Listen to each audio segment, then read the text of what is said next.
all this stuff is really about connection and relationships and telling amazing stories.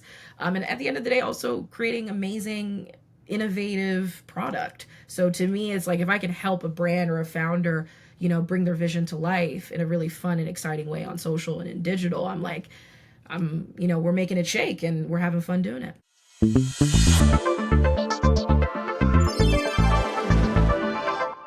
Hi, everyone, and welcome back to the Exact Digital Podcast, where we talk to the marketers, brand builders, and creatives shaping what it means to connect with real people online. Today, I'm joined by the incredible Nia Lee, founder of Socialee Media Agency, a boutique social media agency based in Toronto, specializing in beauty, wellness, and lifestyle brands that want to build community, not just followers. Nia is an OG of the YouTube beauty era, a bold voice in the world of content marketing, and a fierce advocate for authenticity in a space that often feels anything but. In this episode, we will dive into how Nia turned her passions for beauty into a purpose-driven business, the evolution of social media and why connection beats aesthetics, building brands through real content, real people, and real partnerships, and why influencer marketing is having a second renaissance. Nia, welcome to the show. Thank you so much for having me. I can't wait. This is going to be so good. And thanks so much for that intro. I was like, that's all me? Love that. We appreciate it. Thank you. Had to intro the queen. We literally will yap forever, and I love it so much. So I'm excited to have you on. So your journey and the birth of Socialee Media Agency, take us back. How did your passion for beauty and community lead you to start your agency? Absolutely. So yeah, I think it's so interesting because I remember being like vividly like 14, 15 years old and thinking to myself, like, I wanted to be a broadcaster, like on TV. I wanted to like talk, like I loved TV when I was growing up. And so I was like, I want to do that. Like we have something here in Canada called breakfast television. And I was like, I'm going to be on breakfast television. I'm going to be on CB24, which was like this huge news outlet. But I remember at the time, I was living with my aunt and she was like, I don't know, that career kind of seems like, I don't know. It felt maybe potentially unpredictable, like any sort of quote unquote entertainment or anything like that. Like there's only a select few of people that obviously get to go. So at the time I was like, okay, well, if that's the case, maybe I'll find another way. I was looking for universities. This is obviously not when I was 14, 15. I'm getting to that age where I'm going to college now and I'm looking for universities. I'm like, how do I find an in? And I found this university that provides a major or specialization in PR and communications. And I didn't know what PR was at the time. I didn't know that that was a thing. But of course, you Google it, you read about it, you're like, I like this. I think there's a way to this potentially in this, a way to be in the world of media and find my way, with this particular distinction. So go to university, I do the whole gambit, I pay for my degree, I do everything I'm supposed to do. But in my third year, I remember thinking to myself, I don't want to work in PR. Like something happened to me where I was like, I don't know if this is the industry that I particularly want to be in. So I graduate. And at the time as well, too, I did an internship, but I was trying to live out my dreams of being a broadcaster. So I interned at Sirius XM at the time. I was going to do radio stuff. And I was like, okay, well, I did the internship, but I'm like, this might be cool. And I graduate and I'm like, I got to figure out like what the next step is. So in the midst of me going to university and all this type of stuff, I'm working at all these, really notable companies, beauty companies. I worked at NYX Cosmetics for like maybe I think a year and some change maybe. I worked at Decium, the abnormal beauty company, which is the home of The Ordinary. Like I was there in the inception of like, this is probably I think right around the time that like Estee Lauder had acquired a bit of it as well too. So the brand was exploding, in a crazy way. And then I also interned at a PR agency a little bit after. And this is actually where I really got my bug for beauty and social and all that good stuff. Because at the time we were working with Shea Moisture and I just started creating things on Canva. I was doing graphics. I was doing videos. I was really immersing myself in there. And I was born in 95. So I'm a young millennial. So I'm in the midst of all this stuff, right? And I'm obsessed with it. I'm like, this is so cool. This is so great. I'm working at Bite Beauty at the time, and I have a friend who is doing microblading. She, we're working there, but she was also doing her stuff.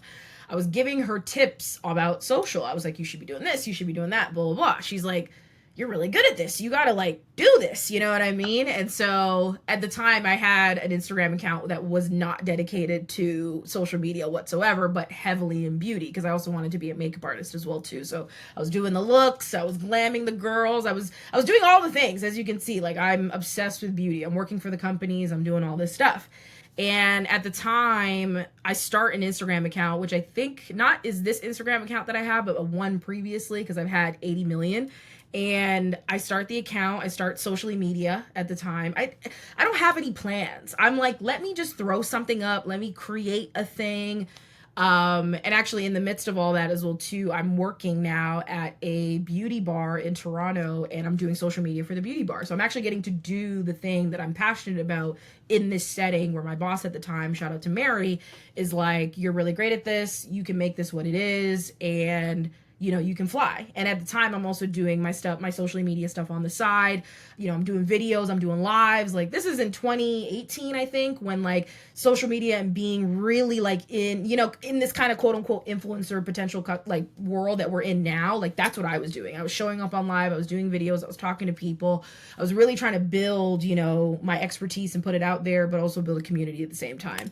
And in the midst of all that, I get a client. And it's crazy because this is my first client. I hadn't even been posting long.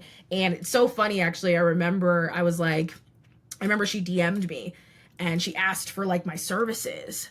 Girl, I did not have no services. I had to whip something up that day, put something together nice in Canva. I'm a big believer in just look like you got it together because you can figure out all this stuff a little bit later. And so in the midst of that, I get my first gig and I'm working at the beauty bar. COVID happens. We're in lockdown, and all of a sudden I'm going full force into my agency now, working with different clients and doing all the things, working with incredible companies.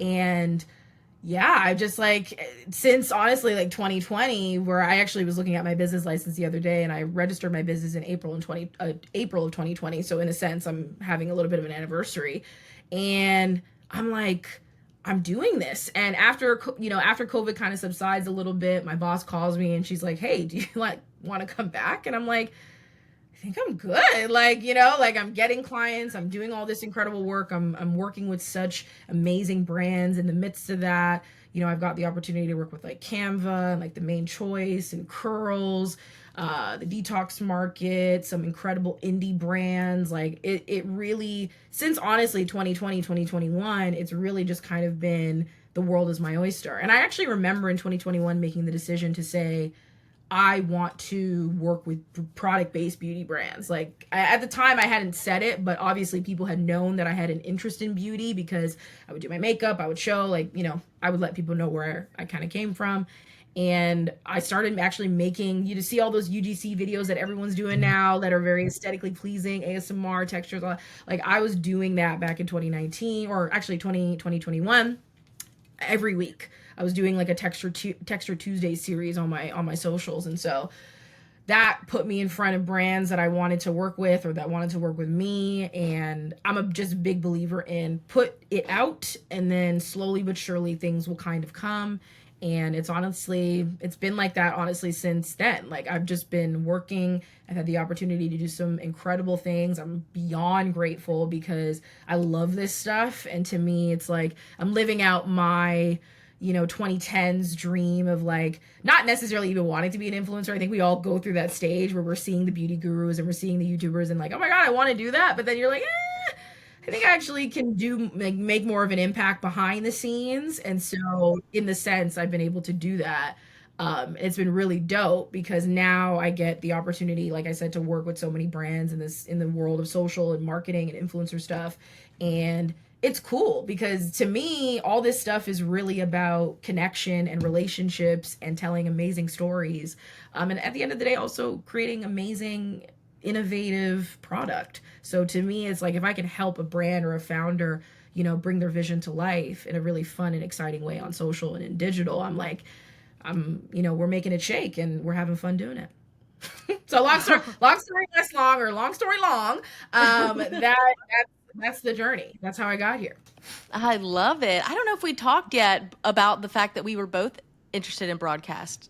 at first. No. Oh my God. Okay, yes. It Yes. makes sense Another though. It tracks. similarity. Yes, we love the gift of the gab. Like we love, putting our personality on display in a sense. Like it's we and again, when you grow up just watching TV, watching all that stuff, you're just like, I want to do that. You know what I mean? And so I love it. So you've worked with a lot of content, partnerships, and strategy. What's the one thing brands still get wrong about showing up on social? Yeah, I think a lot of the times what a lot of brands end up getting wrong is that when you're on social, it's kind of, in a sense, I guess, cliche to say it, but you're on social media to be social. So a lot of the times when brands kind of prioritize their aesthetic more than their community, I think you can honestly do both because there's brands that are very successful and can do both. But I also think what's really interesting at the end of the day is that most people, and most founders at the end of the day are, I get it. You want to make money. You want to, have this quote unquote thriving brand. But the reality of the situation is, you need people and you need community to do that. And so I think a lot of the times founders get stuck in like, oh my God, we need to be perfect. We need to have this, we need to have that. And it's like social media is a place where you can obviously show up as your best self, but you can also be vulnerable and you can also tell stories and you can also do things that are not always about getting the sale. You know what I mean? Like, how often are we moved by just products? You know what I mean? We're moved by interactions, podcasts, storytelling, all these things that really allow us to have this human experience, which is why even personally for me, like a brand who can have like an on and popping comment section, like you're winning because the real community and the real conversations are happening in the comments. And if you're a brand that understands that and is willing to facilitate those conversations or at least open up the space to do so, like you're gonna win. The brands that aren't doing that aren't winning. And I see it all the time, right? And I find a lot of legacy brands are kind of in this weird space right now. Like I remember at the time when it was this big news that Marc Jacobs was closing or they were removing themselves from Sephora.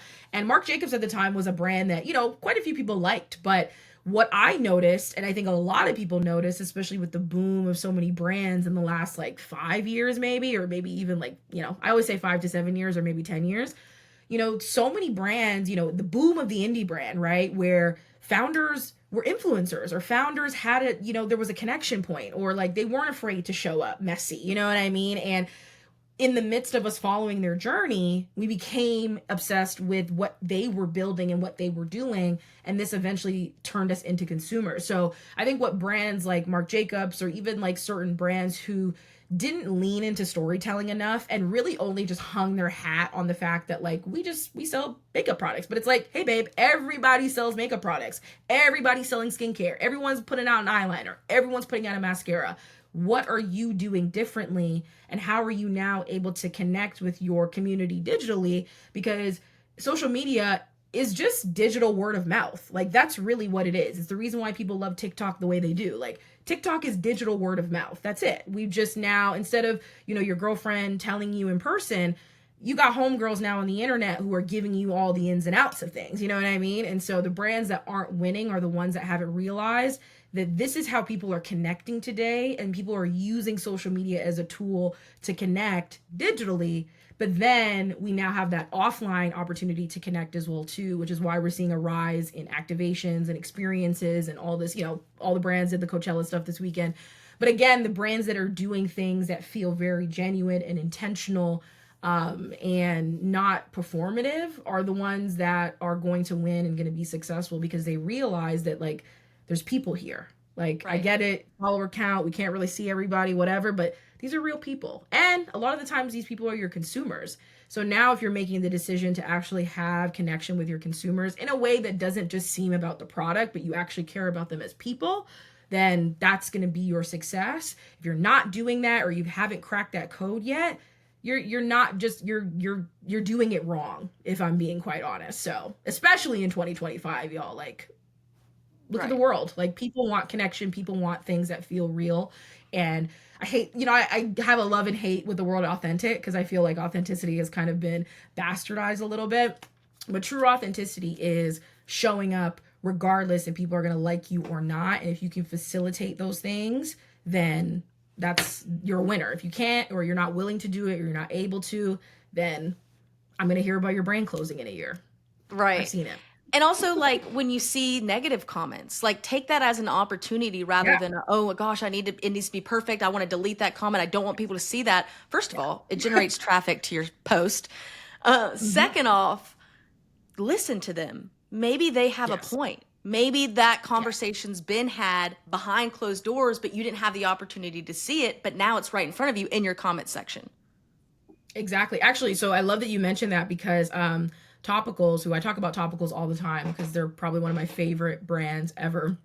I actually have a Topicals gift bag here as well too that I got from one of their actually like in-person events as well too, which was Sponsor? like really awesome. Really fun. Yeah, I mean, hey, would love it, but I just have respect for the brand. Like I've seen them elevate over the years, but they recently, one of their, I guess, probably most famous products is their faded hyperpigmentation serum, which is the serum that is supposed to help with dark spots and the whole nine. And their whole thing is like skincare for flare ups, right? Skincare for issues that people be having and are not necessarily sexy, but let's do it in a fun, sexy, and interesting way. And so, faded. It's funny because I actually purchased faded as well too in the earlier days, but the smell of faded was so pungent I didn't like it. So, and this ain't a cheap product either, right? Topicals is in Sephora, so you know if they're in Sephora, you're not spending anything than less than maybe $40 or $50 for that one product, right?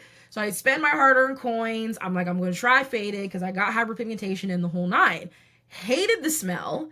I was like, I'm tossing this. I don't want this. This I don't want. You know what I mean? And so however many years later since they've launched Faded, I think it's been a while now actually, but they reformulated it to get rid of the smell because there were so many people that talked about the smell, would comment on it in their comment section in Twitter. Like Topicals has done a really great job at really just listening, like social listening and listening in a way that feels authentic and will also, let the girls and the guys know we heard y'all. We're about to do better. And that's essentially what this whole new like faded rollout was, which was like, they obviously brought in like, essences of culture and streetwear and fashion and music and all that, which that's their bread and butter. They're really good at doing that. But I love that it wasn't just like, hey y'all, we just reformulated it and like here you go. It's like, no, like let's create a short film. Let's create a vibe. Let's do things that we know our community is going to eat up and they're going to be obsessed with. But then on the back of that, let them know we heard you and we're here to do better. So, in the sense, negative comments, like you just said, people see it as a quote unquote negative, but that negative can easily turn into a positive. And like I said, we live in a time where the consumer is so happy when the founders and companies get it. Like there's a sense of, oh, you got it. Like, oh, y'all got it. Like I'm gonna keep supporting y'all because you guys get it. And that's just where we are at and what people love. And we see those reactions on social now more than ever as well too. And so, yeah. Right. Because I mean, at the end of the day, like, it helps them recognize, oh, those are real people and they heard Yeah. my problem. They heard my issue. Yeah. They would want that solved for Yeah. them. So do People you are not think just brands are complaining starting because to, they're oh, sorry. yeah. Sorry, I was just gonna say people are not complaining because they're bored. Like, yes, there are people that might do that, but people are purchasing your product and telling you this same issue about a product. Right. So it would behoove you to look into that further. And And if they then didn't care about your product or you, they just ignore it and they just walk away. They'll be like, I'll find something else. exactly. So take it as a compliment, I guess. So do you think brands are starting to prioritize real advocacy over polished posts? Absolutely. I think again in the world of especially with AI, I did a podcast episode. Shout out to my girl Jamie and Glow Diaries. We were talking about AI and beauty and how it's such an interesting thing now because everything is like, oh my god, is that real or AI? You know what I mean? So I think as a whole, everybody was I think polished posts still work. I think things that feel like artwork still work. But I also think if things are a lot more genuine, if things feel more community led, if things feel more intentional, then that's what people are going to gravitate towards, right? Even something as like funny and a little bit, on the nose, like a meme, you know what I mean? We've seen the rise of like meme culture in beauty. Actually, recently, Crown Affair recently just launched like a meme account. Like they're like we and it's called Clown Affair, which I thought was cute. I was like, oh, that's cute. Like, you know what I mean? Like, and that's just where we are, you know what I mean? Like we're passing the memes anyways, you know what I mean? Like we're doing all that stuff anyway. So if we can create spaces and let people know that we're in on it with you guys, then that's always going to perform much more than like the overly polished model photo or like perfect skin. Even skin, like I had seen this a while ago, but like brands who would celebrate the fact that we weren't retouching our photos anymore because we're selling skincare and we want you guys to see acne scars. We want you to see, even for brands that are a little bit, that cater to the 40 plus market, like Jones Road, like wrinkles are okay. Like we're going to age. It's not about getting rid of the wrinkles. It's about embracing the fact that we have them and using products that are going to make you feel your best and look your best. So I think at the end of the day, if that's honestly the move. I honestly think post pandemic, because I think again, a lot of people were in the house. So it now had an opportunity to like rejig how they looked at makeup and how they looked at beauty. And obviously skincare had the boom and like whatnot. But I think as a whole, I think polished posts still, like I said, they have a place and they have a time. But I think if you're only hanging your hat on that, again, certain brands can get away with it because, again, I don't think a lot of brands are trying to create a little, not even a little, but a social media movement. But then I think it's actually also interesting because like a place like Instagram, which is all about aesthetics, that's, I think, where brands are like, we need to be polished over there versus a TikTok, for example, where we can let loose, we can have fun, we can do the stitches, we can do the trending audios. So I actually see probably that more than often, right? Brands who are super polished on one platform and then unpolished on a different platform. So that's, again, the beauty of understanding which platforms you serve and where you want to be. Because I've always said to most people, like, you don't need to be everywhere. Because I honestly really think a brand can really be successful on maybe like 3 platforms tops. And usually those platforms are, mainly Instagram. Again, Instagram, Facebook, I would use interchangeably. And then things like TikTok or even like Pinterest, for example, brands who are doing really well over there, or brands who have totally leaned into YouTube, like Glow Recipe, who like came out with like a summit to like launch their new product. And it was like one of those it was kind of like an Apple presentation. When Apple does those presentations to unveil their new lineup, like Glow Recipe did that for one of their launches and gave, of course, everybody that attended product, and it was live streamed.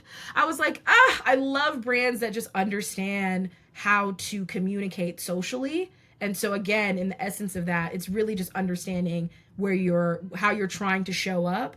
And again, can you do it authentically and also consistently? Because the over polished thing might not be something you can do consistently, but showing up in a very authentic way, you probably can.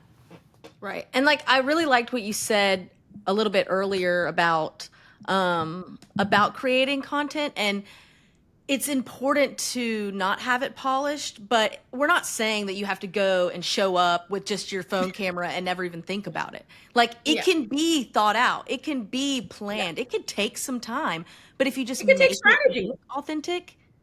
Yeah, it still needs strategy, which is why I tell people all the time, like, you still need to have a direction.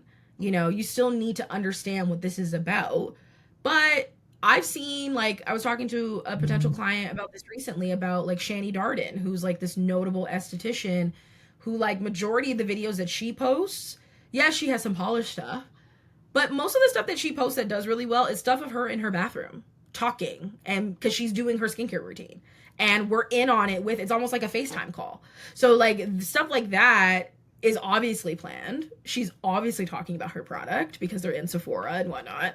But there's strategy and there's also consistency. And when we keep seeing that, the number one rule is like, we need to keep seeing something before we can start to be like, oh, okay, let me, I see her doing this. I see her, let me show about that. I heard her keep talking about that product. Let me go check out that product. And that's what is going through the mind of humans. Yeah, absolutely. And even there could be a part where I've seen a lot where makeup brand companies are doing their get ready with me. They're using all their products and then they use a product from another company. They're like, hey, listen, like, I actually love this. I know this is about me right now, but I love this. And It I helps to love it. make I you love feel it. even more authentic because obviously they're Mhm. not just using their products. Makes you Sure. trust them. And when you remove that veil, and let people know, like, y'all, I know we got this product, but I really like this product from this other brand. Or if you just showcase what your real, because again, most of us are using 80 million different products from 80 different brands. Like, that's a real experience. Like, yes, I would assume if you have your own business and brand, you're going to primarily use your own product, but letting us in to the realness of what that is and showing us your skincare cabinet, your shelfie, and like seeing all the different things, like that is a relatable experience that so many people have. And again, if you capitalize on that, I almost kind of call it what's the word that I say, or there's a term kind of going around. It's not really the term, but it's like manufactured authenticity in a sense, which you're kind of seeing now with a lot of like celebrity owned brands and like whatnot, where it looks real, but 1,000% there's like 80 million cameras, lighting, all of this is very strategic, but there's a way to do it. And you can still be real, you can still show up. There's still that essence of relatability, but just know that this is done with thoughts, and there's Right. been decks and there's been calls about this. So Yeah, because yeah. if you think about like the Kardashians, a lot of times they're Yeah. using each other's product too, like the siblings. Yes. But then when you Yes. see a product in either their makeup, their refrigerator, whatever it may be, that's not connected to them, Hmm. you realize, Hmm. oh, that, or your brain at least thinks, okay, well, that must be a really good product because they're Yeah. willing to not use their siblings' version Yes. or whatever it may be. So it's strategic, Mhm. but it's it's seems it's casual. it's selling without selling. That's all it is. And again, not a new concept. It's just we're seeing it being done differently and in so many different ways now, because at the end of the day, social media is an ever changing place. Like what was cool a month ago is no longer. So you have to be aware of like what's in, what's out, slash what trends are being kind of in the zeitgeist, but then also asking yourself, like, does that trend go with who we are as a brand and company? Or yes, everybody's doing that trend, but how do we do it in a way that speaks to our audience and our community, right? Like, and that's really just kind of where we're at with everything and marketing and so on. It's like there's 80 million trends, there's all these things happening at the same time, but what speaks to you and what do you feel like as a brand you can now attach yourself to that is part of the conversation, but of course curating it for your audience and your community. Absolutely. So you mentioned you're shifting towards long-term influencer relationships. Can you talk more about how this differs from typical influencer campaigns? Yes, absolutely. I think, well, as a whole, like I've had the opportunity to work, like I said, with some incredible brands. Like Fitglow Beauty is one of the brands that I had the opportunity to work with. They're quite a notable brand here in Canada. They've been around for 10 plus years. They're actually celebrating their 10-year anniversary. So happy anniversary to Fitglow, and shout out to Anna, their incredible founder. But yeah, I think what I've learned even with working with Fitglow and partnerships and relationships is like, and this is why I always say like everything is relationships, right? I remember being in university and my professor at the time was like, everything's about relationships. And I'm like, I hate that term. But today I get it, because the brands who have relationships with influencers and that understand that these influencers are human, and brands who understand how to humanize themselves, like they're going to be much more inclined to work with an influencer who they like and who they believe is professional and who's going to do the job, and want to work with them consistently, only just because I think one, influencers have kind of been like overexposed a little bit. I think, I'm definitely not always the girl to be like, oh my God, a certain industry is saturated, but 1,000% the influencer industry is oversaturated. And a lot of the times it's oversaturated with not the greatest, right? And I think the influencers that are really amazing and great understand that they have to be in not just another influencer that works with the brand on a one-off partnership. Like, how are we locking in consistently throughout the year so that I can show up and be the best brand ambassador for you? Yes, we're doing partnerships. Yes, we're doing campaigns. Yes, we're doing X, Y, and Z.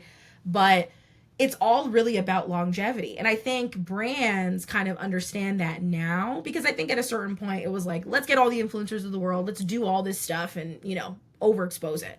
But I think because I even heard influencers kind of mentioning that, oh, it's kind of getting dry. Like we used to have 10 partnerships and now we only get 5. Like I hear influencers, I'm on both sides. I even though I work on behalf of brands, I very much hear what influencers are saying and make it my business to understand what they're saying, because I also want to have an understanding that, like, yes, we as a brand need to make money, or, whatever project that we're doing or whatever campaign that we're doing needs to convert. But we need to understand how long it takes for our audience to really now have an understanding of this person who we're working with. And is this a person we can also work with on different levels? You know what I mean? Instead of just the one off partnership and doing stories, let's do actual campaign. Let's bring them out. Let's allow them to host a dinner. I saw I believe it was, I don't remember the name of the brand, but Gloria, the influencer, she partnered with a brand to like host like a dinner.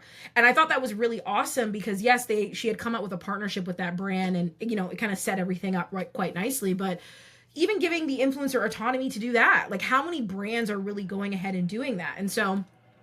And it's all about like a line of synergy, right? Like, because again, consistency. If I'm seeing you do a partnership with a brand this month, and then next month I see y'all coming together to do a campaign, and then the next month I see you guys doing a collaboration, and then the next month I see them flying you out to go create your own this, like, that's where we're at. And brands are saying to themselves they can probably see a better ROI with that 1 or 2 or maybe 3 influencers a year than really, spreading ourselves thin with so many different faces throughout the year and saying to ourselves, oh, we're not probably going to get the best ROI because, again, we're working with so much more and hoping to see what sticks. And not every influencer partnerships converts in the best way. You know what I mean? And sometimes they just don't convert at all. Like that's sometimes the reality of the situation. Like you can't pinpoint it. Like it's out there. So I think brands are saying to themselves, like, instead of us feeling like we have to work with 30 people a year or 50 people a year or 100 people a year, let's lock in with 10 influencers. Like this influencer that I was just watching her vlog recently, she went on a trip with Mark's Work Warehouse, which I think that might be a Canadian brand, but I think you guys might have it too. But anyhow, it's like it was always actually like a hardware store brand, and then eventually kind of became trendy. And they locked in with like 10 influencers to essentially be brand ambassadors for them for 6 months. I was like, chef's kiss. That is what's happening.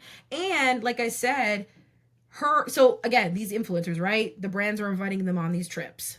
Of course these influencers are going to vlog about it. Of course they're going to do this. Of course they're going to do that. Mind you, that could probably be the deliverable on the campaign. But there's also a likelihood that it's probably not. And again, the influencer is just doing this in good faith because they want the brand to see that they're dedicated to this partnership. And so I think, long story less long, I'm gonna keep saying that throughout this whole podcast, even though I go on these long rants, y'all. Long story less long, the long-term partnerships, the partnerships that feel genuine, that feel more like, okay, we're working in an insulated partnership for 6 months or 7 months or 3 months.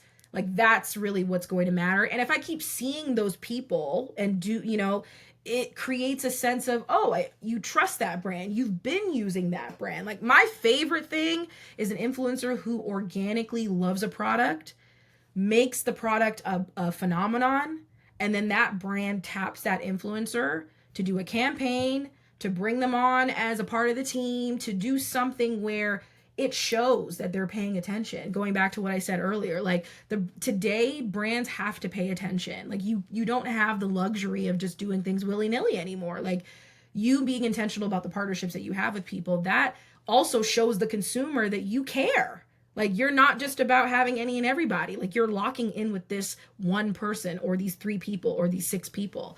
And so I just think that's going to convert in the long run better. Because again, if I'm seeing this person on multiple different occasions, it now creates a sense of, oh, this brand isn't just about having the hottest and whatever. They're really locking in with the micro influencer. They're really locking in with the creator that loves their product. And we know that they love their product. Right. And so henceforth. Yes. Because, multiple touch points are so important. We don't sadly, we don't live in a world anymore where you can just put out a campaign, whether it's with digital advertising, with influencers, and just expect things to happen. You have to have consistency growth, time, patience, adjustments.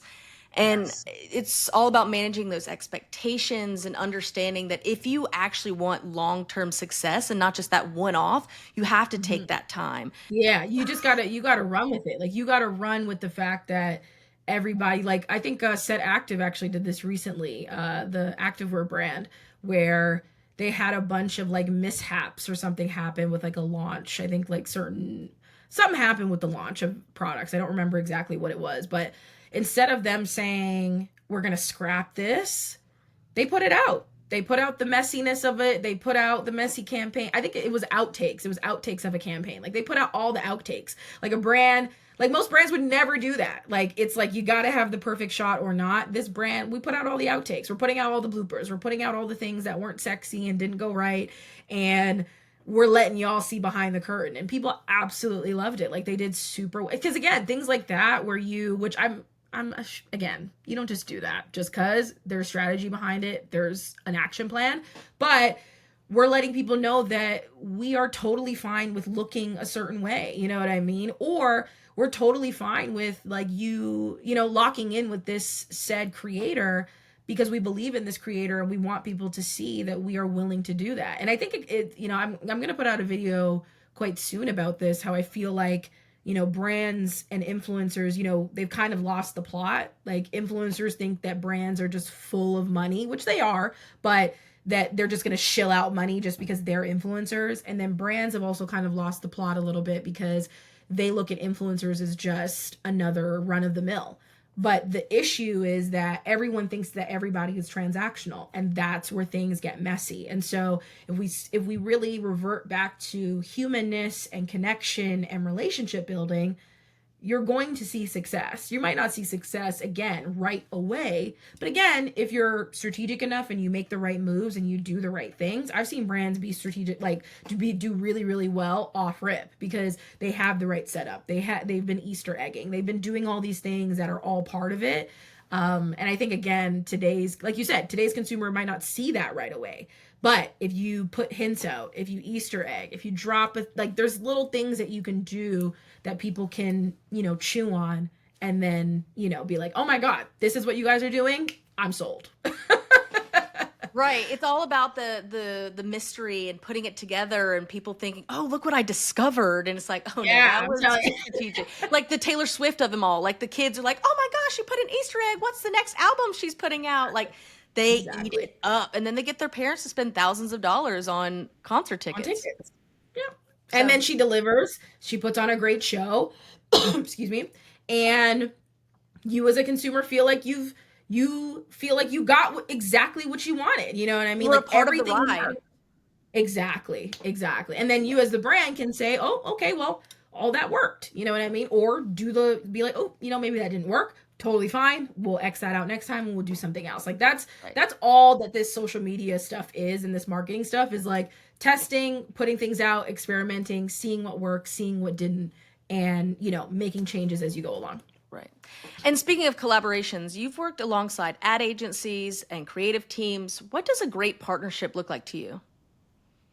Yeah, I think to me, a great partnership again just goes back to the ability to be able to connect in a way that isn't always just about things on a surface level, kind of space, but I really am your partner. Like we're in this partnership together. Like I'm putting in, like we're all here for a particular goal. I know that you're here for a particular goal. There's no egos. There's no, oh my God, my way is the only way. Like to me, the partnerships that I've been able to foster with photographers, videographers, ad agencies, UGC create, like all of like, and again, when you're in all this, you don't even realize how all these things are happening, but they all happen. And I think again, when I really am about also honoring people and their expertise. Like I don't ever try to come in and be like my way is the only way. Like I'm bringing you in or working with you or I just so happen to be in partnership with you because I believe in you. I see your work, I see how you move. I love your creativity. I'm inspired by you. I'm now asking you to come into my world or work with me on this brand and help and whatever you got, bring that in and let's collaborate and let's, what's it called? Spitball off of each other. Let's be in this world together. Again, all for the magnum opus, or for the point of let's do great work and let's be creative and, let's sell some product. So again, to me, it's like when I'm able to do that with somebody that just gets it, like people say all the time, like, she just gets it. Like, I get that. I'm grateful that people just straight up tell me, they're like, you just get it. And I'm like, yeah, I do, because I care and I'm passionate. And people, I might not be the most aesthetically pleasing girl. I mean, year 5 now, I'm getting my aesthetics in order and whatnot, but people were gravitated towards me not because I had the most followers, not because I was the most aesthetically pleasing, not because I was whatever. It was because they could tell I was passionate. When we got on a call like this, or when we were conversing and we're laughing and we're finding connection points, they're like, oh, you get it. I'm like, yeah, I do. And I just so happen to also have a respect for you and what it is that you do. And I think we can make some great magic together. So to me, that's really what ends up being a great partnership with people, is that there's no egos and I'm inspired, and we're, again, working in collaboration with each other towards a main goal. Absolutely. So, as you grow Socialee Media Agency, are there any Mhm. areas of your business you're looking to expand through collaboration? Yeah, I think, well, actually quite, I don't even say like new. I mean, we've been talking about influencer stuff, but I started my agency with a thought that like I was only going to focus on these particular things, which I'm grateful that I did, and that we don't actually offer everything under the book. Like, I do social media strategy, I do social media management, I do, VIP content days, which are pretty much just putting together, social campaigns. And I hung my hat on that. And I think I'm still going to hang my hat on that because to me it's important. Social media management, probably more waitlisty, because I find now like most brands just really want things. I think social media management is a lot of people look at it in different ways. I look at it as like a all encompassing, I'm coming in and really being your partner. Like, you don't have to worry about this particular area of your business because I'm taking care of that. And it's a big task for a lot of indie brands, which I find myself working with a lot because, they're kind of like, they're kind of scrappy, they're doing all the things. But what I've realized over the years is, with the rise of UGC, with the rise of, strategic influencer partnerships, that I look at influencer partnerships and relationship management differently. And I'm all about, helping brands look at, even just, off the rip of just like, how do you connect with people in a way for them to know about your brand and your business? And I believe in like strategic product seeding and gifting, and really crafting, again, like a campaign around that, and working with brands who are trying to get their product out there to the right people who can eventually become the ambassadors of their brand, and really having them understand that like you need somebody that is dedicated to building relationships with like people that you may or may not know, but I know that these people are probably going to be the best people for you. And so let me work with you in this world of influencer partnerships and relationship management, and even potentially a little bit of like community management almost, because like I work with brands who have like LTK, brand accounts, and like we're doing partnerships with an LTK, or we're doing affiliate stuff. Like, I have worked with brands that's what we're doing. And I understand that, again, most founders or whatnot, they don't have all the time in the world to be doing all that. So I am more likely willing to do that and assist them with that, because I understand that's actually a really important part that I think a lot of founders either don't know that they need, or just are like, don't know how to do it and don't have the capacity. And so I'm coming in again as this partner who's helping you in this particular area, because I know this is a very important fabric of your business, whether you realize it or not. And most founders who are in their early stages or whatnot, they're just trying to make money. They're just like, I need money because this brand is costing. And I'm like, I hear you, girl. But in the midst of that, you need to build community with people. You need to figure out a way to do things that are very much about getting your product to the right people and having them display it in a way that's exciting and bringing them into the fold of what you're doing. And so, in the midst of that, I've learned that that's how we're going to slowly but surely start, that's where we're going. That's where the agency is going. We're really leaning into strategic partnerships and influencers and gifting and even events, like things where we're doing things that really highlight who we are, what we're about, and then finding a really cool, exciting way to display that on social. Like it all ends up working, you know what I mean? It all ends up being in the same world, but it's different because now everybody wants, everything's an experience, everything's an activation, everything is a this. And I know how important those things are. But so we need to do both. We need to do them and we need to capture them beautifully so that people can see that and feel connected and then say, you know what, I'm going to go. I'm going to go to that next event that they have. I'm going to make myself available for that. I'm going to go to the meet and greet. You know what I mean? Like I'm going to do all these things and like I said, display them beautifully on social. So yeah, absolutely. It's exciting. I'm excited. I'm doing it with a brand currently right now. And I always try to do this stuff. I try to quote unquote test it out or, experience it a little bit differently with one brand before I'm like, okay, I'm going to put this out into the world. You know what I mean? And it's scary. It's exciting. But I also think, like I said, I approach social media so much differently than most people. And I think that ends up being a little bit of my superpower. Love it. Well, Nia, you're amazing. Your approach to building with purpose, connecting through content, and staying honest in a fast-moving digital space is something that we all need more of. If you'd like to learn more about Nia's work, check out socialeesavvy.com. So that's social, savvy.com, and follow her on Instagram at socialeesavvynia. She has it tagged right under her as well, where she drops gems, real talk, strategy, and every single day she is connecting. Nia, thanks again for being here. Really appreciate it. Thank you so much, Kenzie. And going back to that connection, if you guys listen to this and want to chat more, if you want to connect, my DMs are always open. I also I do voice notes. I do the whole nine. So if you want to talk beauty, if you want to talk strategy, if you want to talk social, definitely tap into all that, but also tap into my podcast, What's New in Beauty, where I always talk about the new and exciting things happening in the beauty industry as well too. So lots more of this stuff, but we also talk about relevant cultural and pop cultural and marketing moves and all that good stuff as well. Lovely. More about what we were yapping at in the beginning, Absolutely. If you want more, just my voice yapping for 50 minutes, tap in, y'all. But we get into all the things. Well, thank you guys so much for listening, and don't forget to like and subscribe. Bye, y'all.